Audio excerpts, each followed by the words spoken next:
Hello everyone, మా ఇంట్లో అయితే ఉగాది పనులు స్టార్ట్ అయిపోయినాయి అనమాట 1 డే బిఫోరే. బికాజ్ మనం రేపు ఫెస్టివల్ ఉంది అని అనక మొత్తం అంతా క్లీన్ చేసుకుంటాం కదా. దట్టు మనకి ఇది ఉగాది అంటే మన తెలుగు ఫెస్టివల్ కాబట్టి సో అంతా క్లీన్ చేసుకొని పెట్టుకోవాలి. దానికోసం అయితే నేను అన్నీ రెడీ చేసి పెడుతున్నాను. ఇల్లంతా దులిపేసుకొని తడిబట్ట అది పెట్టుకొని దేవుడి సామాన్లు అవి పెండింగ్ ఉన్నాయన్నమాట. సో అవి కూడా తుడవాలి. ఇంకా ఈ లోపల నేనైతే స్నానం చేసి వచ్చేసా అత్తయ్య వచ్చేలోపే. సో ఇంకా అత్తయ్య రాగానే అయితే స్టార్ట్ చేశారు. దేవుడికి ఫోటోలు అవన్నీ తడిబట్ట పెట్టి తుడిచారనమాట. తుడిచిన తర్వాత మెల్లిగా వాటికి గంధం అది రాసి కుంకుమ బొట్లు అవి పెడుతున్నారు.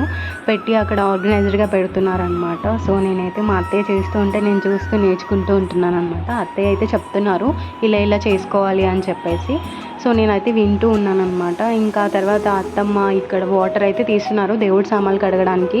బికాస్ కొంచెం నార్మల్ వాటర్తో కడుగుతారు చాలా వరకు, బట్ మా అత్తయ్య ఏంటంటే ఫిల్టర్ వాటర్తోనే కడుగుతారు అనమాట. అప్పుడైతే దేవుడికి సామాన్లకి ఏమైనా ఉంటే పోతుంది అని చెప్పేసి. అండ్ నేను ఇక్కడైతే అమ్మవారిని రెడీ చేస్తున్నాను. ఎంత చూడముచ్చటగా ఉందో చూడండి అమ్మవారు.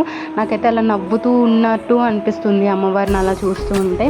ఇంకా తర్వాత అత్తమ్మ అయితే దేవుడి సామాన్లు కడిగేసిన తర్వాత గంధం అండ్ కుంకుమ బొట్లు అయితే పెడుతున్నారు. బికాజ్ అత్తమ్మ అయితే చాలా రౌండ్గా అందంగా పెడతారు, నాకంత ప్రాపర్గా రావన్నమాట. సో అందుకే అత్తమ్మ పెడితే చూస్తున్నాము. సో ఆఫ్టర్ దట్ ఇంట్లో పనులన్నీ అయిపోయిన తర్వాత మార్కెట్కి అయితే వెళ్ళాము అత్తమ్మ నేనుని. అక్కడ పువ్వులు ఇంకా వేపాకు ఇవన్నీ తీసుకున్నాం అనమాట. ఇక్కడితో ఈ వీడియో ఎండ్ అయిపోయింది. ఉగాది పచ్చడి వీడియో రేపు పోస్ట్ చేస్తాను.